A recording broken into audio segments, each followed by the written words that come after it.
The front doors of Northridge Tactical Academy groaned open just after dawn. A woman stepped inside alone, her sneakers squeaking softly on the polished concrete. She moved with purpose, not hurried, not lost, as if she'd already walked this path before in another life. She looked wildly out of place. Shoulder-length hair pulled into a loose ponytail, no makeup, and wearing a gray hoodie over black sweatpants that had clearly been washed too many times. No badge, no gear bag, no name-branded anything, just a small duffel clutched tight in one hand. Around her, the lobby buzzed with energy. Groups of broad-shouldered men swapped stories about deployments and gear voices booming confident sharp with competitive edge.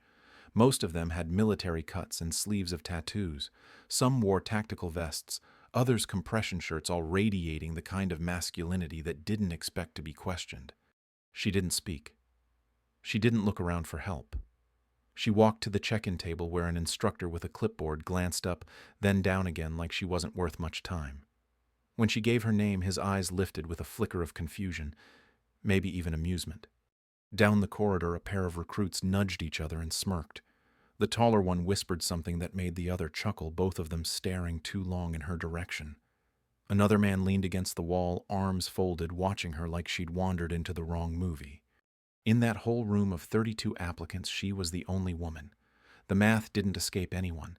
She was 5'4", 120 pounds at most, standing in a space designed for warriors, bruisers, and specialists who'd seen combat more than once. Still, she didn't flinch. She didn't fold.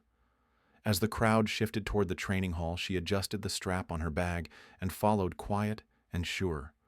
No one knew what she came for, but in her silence there was something steady, and it unsettled those who thought size and sound were signs of strength. Ava Walker was the kind of woman people didn't notice right away. She moved through the world like water-quiet calm, slipping through crowded spaces without leaving ripples. Her life on the surface was small and tidy. She worked the front desk at a dentist's office, filed insurance claims, and answered phones with a voice that was always polite, but never inviting. She brought her own lunch in a glass container and walked to work even in the rain. At 28, Ava lived in a rented duplex outside of Asheville with peeling paint and a stubborn heater. She didn't decorate much. A few old books lined her shelf and a dusty metal box sat untouched at the back of her closet. Her nights were mostly quiet laundry, stretching phone calls with her dad. Sometimes when she couldn't sleep, she'd drive out to the old dojo and sit in the parking lot, just to feel close to something that once made sense. There had been a time when everyone knew her name. When she was 16, Ava won a national martial arts tournament that aired on regional sports networks. The way she moved back then had drawn people in. Precise, lightning-fast, balanced with a grace that felt almost choreographed. She didn't just fight. She read her opponents like stories, flipping to their final chapter before they even turned the page. By 18, she was getting offers from Olympic recruiters and sponsors. Her parents, both instructors and former champions themselves, had poured everything into building her future. But success came at a price, and the deeper Ava went, the more the sport stopped feeling like hers. The pressure cracked, something she didn't know how to fix. After a brutal training accident that left another competitor with a shattered shoulder, she walked away. No press release, no farewell match. She just disappeared. Years passed. Her parents' dojo, once full of students and laughter, had started to fade. Enrollment dropped. The roof leaked. The foundation needed work. After her mother passed, the bills piled up faster than her father could keep up. He never asked for help, not directly. But Ava knew. She saw it in his voice, when he tried to sound cheerful in the silence when she asked about class sizes. That place wasn't just a building. It was their history, their identity, and the only thing left tying them to her mother. So, when Ava heard about a certification program at Northridge Tactical Academy, she didn't hesitate. The program paid well, especially for those who earned top-level credentials, enough to cover the back taxes and maybe fix the foundation before winter set in. She didn't care about the prestige or the badge. She cared about saving what mattered, even if it meant stepping back into a world that once nearly broke her. She didn't bring sparring gear or a flashy resume. She didn't name-drop tournaments or trainers. She wore old sweatpants because they were comfortable, a hoodie because it was cold, and walked in with nothing but her name, Ava Walker. Small town, small voice, but a spine made of tempered steel.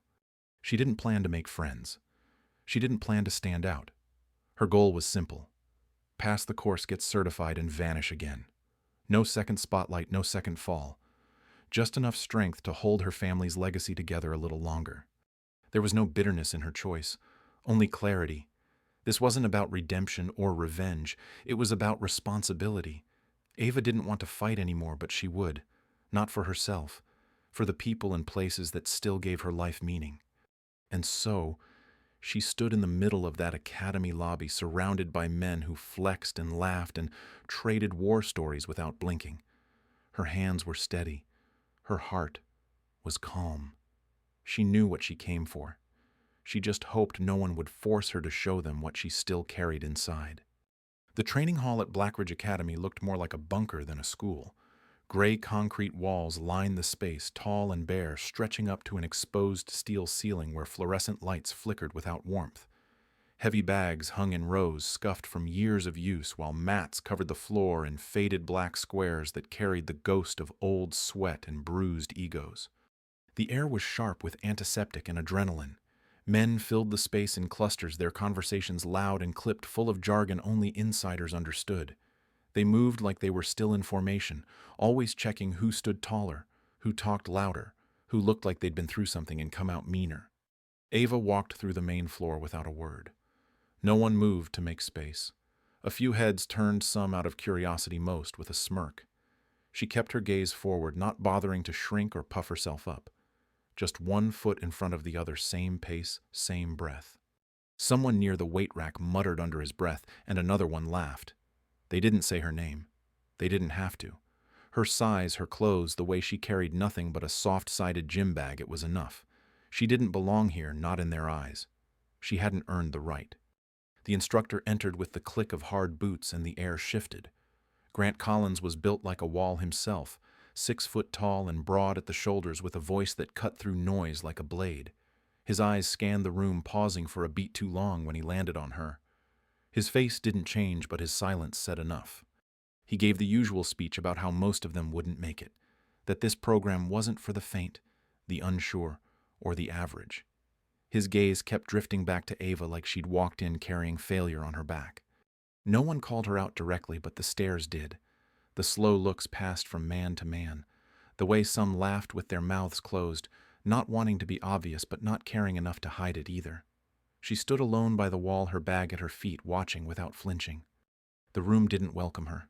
It swallowed her in cold silence like a storm that had already decided who would be left standing. Her presence didn't challenge their confidence. It threatened it in a way they didn't understand yet, and that made them laugh harder. Ava didn't smile. She didn't glare. She adjusted her ponytail and waited. She had come here knowing this would happen. It didn't make it easier. It just made it familiar. She had been underestimated before, and every time it started just like this, with the cold and the noise, and the eyes that didn't know what they were about to see. When it came time to pair off, the groups formed quickly. Military with military, cops with cops, the biggest guys naturally drawn to each other like magnets. Ava stood alone until Collins glanced her way, then pointed across the room. Derek, 6'5", 260, thick arms inked with symbols of war and college football glory. He looked down at her with a mix of discomfort and disbelief, like someone had just asked him to spar with a child. They walked to the heavy bag in silence. Derek offered to go second, his voice light, almost teasing. Ava just nodded and stepped up. She tied back her hair tighter, adjusted her stance, and then struck. The sound echoed across the gym, sharp and heavy, louder than anyone expected. One head turned, then another. She didn't look around. She reset her feet and hit the bag again, this time faster, cleaner. Her third combo came smooth, compact, efficient. Jab, hook, elbow. The bag swayed hard, but her body stayed perfectly balanced. No wasted motion, no flash, just raw, silent skill. Derek's posture shifted. His arms dropped from crossed to open, like he wasn't sure what he was seeing. Behind them, the room had started to quiet. People still moved, but now they were stealing glances. Murmurs passed between them. Just enough noise to mark a shift. Ava stepped back, letting the bag settle. She didn't say a word. Her breathing, steady hands relaxed at her sides. Derek moved up slowly, cracking his knuckles and clearing his throat. His tone was different now. Curious. A little uneasy. He hit the bag hard over and over like he needed to prove something. Power wasn't his problem. His punches sounded like thunder, but next to Ava's they looked like they were thrown through mud. Collins stood in the back, arms crossed, watching everything. His eyes weren't on Derek. They were locked on Ava, not amused, not impressed, focused, calculating. By the end of the round, no one was laughing. No one called her out. No one looked too long. But the air had changed. The first layer of doubt had settled in, and Ava hadn't spoken a single word. After lunch, the group circled around the sparring mat like it was a stage. No one said it out loud, but everyone knew something was about to happen. Collins stood in the center, hands behind his back, voice sharp as gravel, as he explained that the afternoon would be about live demonstration. He talked about pressure, about how threats don't always wait until you're ready, about how real fights don't come with warm-ups, gloves, or second chances. Then his eyes found Ava, and the room shifted. He called her name with a tone that wasn't neutral, then pointed at Derek. A few guys exchanged looks, half amused, half confused. Derek raised a hand, not joking now, and asked if he'd heard right. Collins nodded once. No gear. Full contact. On day 2. The silence that followed wasn't just awkward. It was thick. Derek hesitated, but Collins turned his voice up a notch, asking if there was a problem. He made it sound like backing out would be weakness, that this was about proving commitment. Derek looked at Ava like he didn't want to do it. His body was made for brute force, not for holding back. But all eyes were on him, and Collins didn't blink. So Derek nodded slowly, jaw tight, and stepped onto the mat. Ava didn't flinch. She didn't argue. She walked over, calm, steady, and took her place across from him. Collins handed her a mouthguard without a word, the gesture more symbolic than protective. Then he told them to begin. No timer. No rules. Just a woman standing barefoot across from a man nearly twice her size under the eyes of 30 strangers, and one instructor who clearly didn't expect to be impressed. No one said what they were thinking, but it hung in the air. They wanted to see if she'd break. Some probably hoped she wouldn't, but most assumed she would. Derek stayed still, his hands up, unsure. He told her he'd go easy. She nodded once, like it didn't matter, like none of this surprised her. Collins barked at him to get moving, said hesitation was as dangerous as fear, said if this were real she'd already be dead. The words didn't just push Derek, they cornered him, made any mercy look weak. Ava didn't speak. She watched. Her breathing deepened, slow and even. Her posture was still, not rigid, just grounded, like she had done this before, like she knew exactly what this was. This wasn't a lesson. It wasn't practice. It was a message. Collins wasn't testing her skill. He was daring her to fail, daring her to prove him right. And the room, packed shoulder to shoulder with men who'd spent years earning their place, waited for her to fold under the weight of it. But she didn't blink. She didn't move. And somehow that stillness spoke louder than the setup itself. Derek circled slowly, arms up, unsure of how hard to go. His movements were hesitant, almost apologetic. Ava stood still, her weight centered, watching with the kind of calm that made everyone else uncomfortable. He threw a light jab to test distance. She didn't move. Then a low kick, soft, almost cautious. Still she held her ground. Collins barked from the sidelines, his tone clipped, pushing Derek harder. No more playing. No more holding back. Derek's body shifted, shoulders squared. He launched a real strike this time, a sharp hook aimed at her side. Ava stepped into it, not away, closing distance in half a breath. What followed was a blur. Her right foot planted, her left palm shot forward, not wild, not angry, just precise. The heel of her hand landed just beneath Derek's chin, sharp and upward. His body lifted slightly, then folded. He hit the mat with a thud that echoed across the hall. The room stopped breathing. Derek didn't get up. Ava stood over him, her hand still half raised, her breathing steady, her gaze fixed. She didn't gloat. She didn't flinch. She simply turned and looked at Collins. His jaw clenched. He said nothing. No commands, no corrections, no praise. Around him, silence thickened. No one moved. No one laughed. The energy in the room had changed. It wasn't doubt anymore. It was fear, respect, shock. Ava stepped back, knees soft posture open like she hadn't just dropped a man twice her size in front of 30 witnesses. Someone crouched beside Derek checking if he was conscious. He groaned, hand to his face, dazed and blinking. Ava didn't even look down. She walked to the edge of the mat, picked up her bag, and stood there waiting. Still silent. Still grounded. The air around her felt heavier than before, like people were holding back questions they suddenly didn't want answers to. No one mocked her now. No one made jokes. They looked at her like she was something new, something dangerous, something they had completely misjudged. Collins finally nodded barely. Called a 10-minute break. His voice didn't carry the same command it had earlier. Ava didn't speak.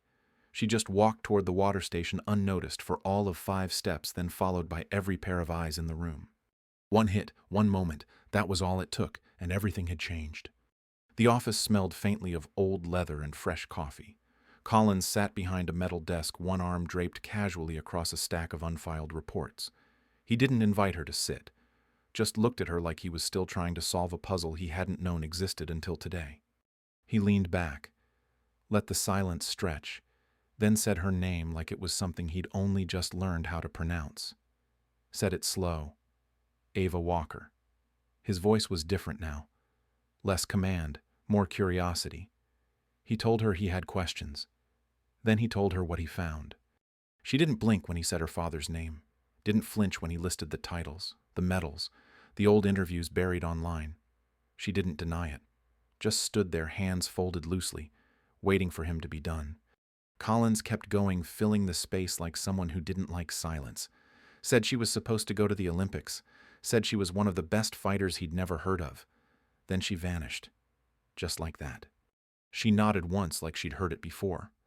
Like none of this was news to her. He asked why she left. His tone made it sound like walking away was the real failure. That success was the only story worth keeping. She didn't rush her answer, just said she got tired of being a product, that after a while every punch felt like it belonged to someone else. Her father, her sponsors, the people who called her gifted but never asked if she wanted the spotlight. There had been one tournament in particular, a boy from another state, fast, reckless. She beat him badly, too badly. His shoulder never healed right. She was 17. No one blamed her, not out loud, but something inside her cracked that day. She realized she'd stopped fighting for herself. It had become performance, a way to earn love, approval, identity, and when she stepped away, the silence that followed was the first thing that ever felt honest. Collins didn't interrupt. He just watched. No judgment. Maybe even a flicker of respect. Ava said she didn't regret leaving, but she regretted what it did to her parents, especially her mother. The dojo had been her dream long before it was Ava's path. Now, it was falling apart. Her father too proud to ask for help. So she came here, not to reclaim anything, just to pay a debt, to keep the roof from caving in on everything they'd built. She didn't need redemption. She needed money, fast, clean, no drama. Collins leaned forward, elbows on the desk, studying her face, then said she didn't belong here, not because she wasn't good enough, but because she was already finished with what the rest of them were still chasing. Ava didn't argue, just turned and left the door clicking shut behind her. She'd already said more than she wanted to, and it was enough. It started with a note slipped under her door. No name, just a date, a time and a building number on the far side of campus that none of the other trainees had ever entered. Ava stood in front of it that evening, backpack slung over her shoulder, wondering if this was a mistake or something worse. Inside, the lights were dim, and the room colder than it needed to be. 2 men sat at a table, both in dark suits, clean-cut but not polished. Their posture wasn't military but close, watchful, like they were used to seeing danger in quiet rooms. They didn't waste time. One opened a folder and began reading her record, but not the one from the academy. This was older. Tournament stats, personal history, even the date her mother passed. Ava didn't ask how they got it. She already knew. They made her an offer. Finish the course. Take a 1-year assignment with their agency. High-level protection detail. Confidential clients. Global movement. Full immunity. She wouldn't wear a badge, but she'd be paid more than she'd earn in 5 years of civilian life. Then came the hook. In exchange, they'd erase the debts on the dojo, property taxes, mortgage backlog, utilities, even repairs. One signature, one contract, 1 year. Ava didn't speak for a long time. Her hands stayed in her lap, folded tight. The words sounded too smooth, too rehearsed, like this conversation had happened before many times with people who wanted to believe they were still in control. The offer wasn't really about her skills. It was about leverage. They knew why she was here. They knew what she needed, and they'd waited until the perfect moment to pull her in. After the knockout, after the reveal, when her name meant something again. She didn't say yes. She didn't say no. Just thanked them, stood up, and walked out. The air outside felt thicker than when she'd walked in. The stars above looked dull. Her boots scraped against gravel as she crossed the empty quad alone, hearing nothing but her own breath and the questions she couldn't shake. Was this help or manipulation, a lifeline or a leash? The dojo needed saving. Her father was running out of time. But this offer came from shadows, and shadows always came with strings. She kept walking one step at a time, feeling the weight of a decision she wasn't ready to make but couldn't avoid for long. The elevator doors opened into silence. Ava stepped out first, scanning the hallway before signaling the all clear. Behind her walked Richard Harrington, dressed in a suit that cost more than her car, every step exuding control and ownership. This was her first assignment. A week ago, his name had been just another headline. Now it was on her briefing packet marked high value. She hadn't expected to recognize it. But when she did, the air in her chest thinned. Richard Harrington was the man behind Ridgehold Properties, the company making quiet moves across her county, buying land, pushing families out. Last fall, her father received a letter from a legal office in New York. The name at the bottom had been his. Ava stood 2 feet behind him in the boardroom, back straight eyes watching everything and nothing. He glanced at her once during the meeting, then again as they left. Said it was refreshing to have someone quiet around. Said most bodyguards like to pretend they were heroes. She smiled, a tight, practiced smile, the kind that kept teeth hidden and questions buried. He talked while they waited for the car. Mentioned he'd recently looked into properties downstate, one in particular with a martial arts center in disrepair. Said it was a shame what happened to places like that. Her fingers curled behind her coat. Her voice stayed even. She asked if he wanted to change his travel route. He didn't answer, just laughed softly like they shared some joke neither of them had told. Each day blurred into the next. Breakfast meetings, flight connections, security sweeps. Ava stayed professional. She kept her face neutral, her answers short. She knew the risk of being seen, of being known. But worse than that was standing this close to the very man threatening the only piece of home she had left. He never said the name Walker, but he danced near it, circled it, dropped clues like breadcrumbs just enough to make her wonder if this job was coincidence or a test. She protected him anyway. Every step, every building, every event. She stood by while he closed deals that pushed out families like hers. She stood by while he joked about leverage and legacy and the way small towns always sold out eventually. Inside, the fight rose, but Ava held it back. Not because she lacked the will, but because this was the cost of saving what mattered. Her silence, her posture, her restraint. These were her weapons now. And, in those moments when he looked at her too long like he was trying to place her, she met his eyes. Calm, controlled, letting him see just enough steel to remind him she wasn't afraid. Not yet. It started with the lights flickering. Just a hiccup in the power at first. But Ava felt the shift before anyone else did. A strange tightness in the air, the kind of quiet that came before something broke. She was in the corner of the lodge's great room, scanning the exits, counting heads. Then the first gunshot cracked through the windows. Screams followed, glass rained down, and bodies dove for cover. Ava didn't hesitate. She moved before her mind could finish forming the thought. Pulled Harrington down behind the bar. Checked her sidearm. 5 rounds. Not nearly enough. Men in black stormed through the front door, masked and loud. But they were too clean. Their movements too rehearsed. It clicked fast. This was a demonstration. A scare tactic wrapped in violence. Ava had read about these setups in training. She barked commands to the staff, motioned for the kitchen exit. Harrington watched her work with a strange look. Not fear, more like curiosity, like he already knew what this was and wanted to see how far she'd go. One of the men fired into the ceiling. Ava caught a glimpse of the weapon's safety mechanism. Disabled. Real rounds. This was no longer a stunt. Someone had gone off script, or maybe the script was always a lie. She swept through the hallway, disarmed one of the intruders with a knee to the gut and a wrist twist that made him drop like stone. The others were scattered clumsy. This wasn't military precision. It was chaos, pretending to be theater. She found Harrington again, dragged him behind a storage shelf. His voice was calm. Too calm. He asked if she understood the message, said clients needed to see fear to believe in safety. That was when she knew. This whole thing had been planned. The attack, the panic, even her reaction was part of the show. They wanted to use her as proof, as product. But someone had taken it further. A real threat had been mixed in with the fake. One bodyguard was already down. Ava didn't have time to figure out who flipped the switch. She just moved. Her fists landed hard, clean, every takedown fast and deliberate. But inside her chest burned. She was saving a man who played games with lives, who dangled her family's survival like bait. She finished it alone. When the sirens wailed in the distance, she stood bloodied but breathing. Harrington straightened his coat, thanked her like she was a server bringing him a drink, then smiled and said he'd double her bonus. Ava walked away before she answered. Her fists were quiet now, but her mind was loud. This job wasn't about defense. It was about power, and she was trapped in the middle of it. The next morning, Ava sat in the operations van with a file in her lap. Inside were the details of the next target.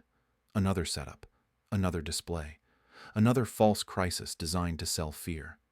The clients watching were high value, the kind of people who saw violence as leverage, not tragedy. She stared at the folder for a long time. The numbers were there. Payment in full. Her family's debt wiped clean. The dojo saved. All she had to do was follow orders. Stay quiet. Play her part. But her stomach turned.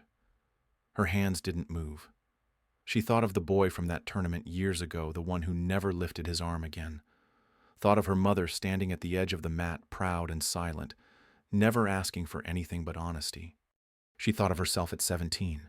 The pressure, the praise, the invisible strings pulling tighter with each win, and how she finally broke them, not because she couldn't fight, but because she couldn't lie to herself anymore. Outside, the team was suiting up. The lead handler gave her a nod, expecting her to fall in line. Harrington stood nearby, talking to investors. His voice was slick, practiced. He used words like protection efficiency and guaranteed success. But it was all theater, and behind it, people would be hurt. Ava stood, slowly, the file still in her hands. She walked straight past the gear table, past the handler, past the driver, toward Harrington. He turned half smiling, already rehearsing his compliment. She dropped the folder at his feet, told him the game was over. Her voice was calm, not loud, but it stopped the air around them. She said she had evidence. She had names. Enough to bring the whole operation under scrutiny. He tried to talk, tried to remind her of the contract, the deal, the money. She cut him off with one word. No. It wasn't a debate. It was a decision, and it had already been made. Within minutes, she was walking away. No check, no guarantee, no safety net. Just a call made to an outside contact, a data drop sent to the press, and her face turned away from everything that had nearly consumed her. She knew what it meant. That the dojo might still fall, that her father might lose everything. But she also knew this, that nothing built on manipulation was worth saving something sacred. She walked past the line of black cars, past the guards who had once sized her up, past the men who had mocked her silence. This time none of them said a word. By the time she reached the gate, the sun had started to rise, and for the first time in years, she felt light, clean, unchained. She wasn't a fighter for hire. She wasn't a weapon or a warning. She was a woman who chose truth over comfort, principle over profit. And her younger self, the one who once walked off that mat in silence, would have been proud. The wind smelled like rain when Ava stepped out of the cab. The gravel crunched beneath her boots, soft and familiar. The old dojo stood just ahead, worn but still standing, its roof patched in spots and its windows newly cleaned. Inside, the wooden floors had been polished. The mats were rolled out neatly. Her father sat by the front desk reading the paper like he always had, glasses low on his nose. He looked up and smiled, tired but warm. No questions, just a nod. Ava unpacked slowly. Her gear bag felt lighter than it ever had. She moved through the space like a rhythm she hadn't forgotten. Each step reminded her of childhood, of balance drills and weekend tournaments, and her mother's quiet claps from the corner bench. The money came 2 weeks later, an anonymous donation wired through a third-party firm. She knew where it came from.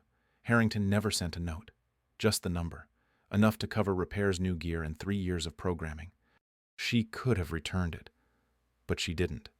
Not out of need, but because she knew it came from something deeper. Maybe guilt, maybe respect, maybe both. They opened new classes, not just for kids, but for people who had been through things the world didn't talk about. Veterans, survivors, caregivers, people looking for something steady. Ava taught twice a week. No trophies, no pressure, just breath, posture, and truth. She taught them what no one had taught her early enough. That strength wasn't in how hard you hit. It was in how still you could stand when everything around you pushed. That walking away didn't mean giving up. Sometimes it meant you finally understood what mattered. Her father watched her work with quiet pride. He never asked about what happened at the academy. He didn't have to. The way Ava moved, the way she smiled now, it told him everything. On Saturdays, she sat by the edge of the mat, her legs crossed, watching the youngest group stretch. Their laughter filled the space, loud and unfiltered. She listened without speaking, letting the sounds soak into her bones like sunlight. She was whole now, not because she had survived something, but because she had chosen something better. Purpose, peace, a life not shaped by fear but by care. Outside, the cherry trees near the parking lot began to bloom. Ava opened the front doors wide, letting the breeze move through the hall. This place wasn't about legacy anymore.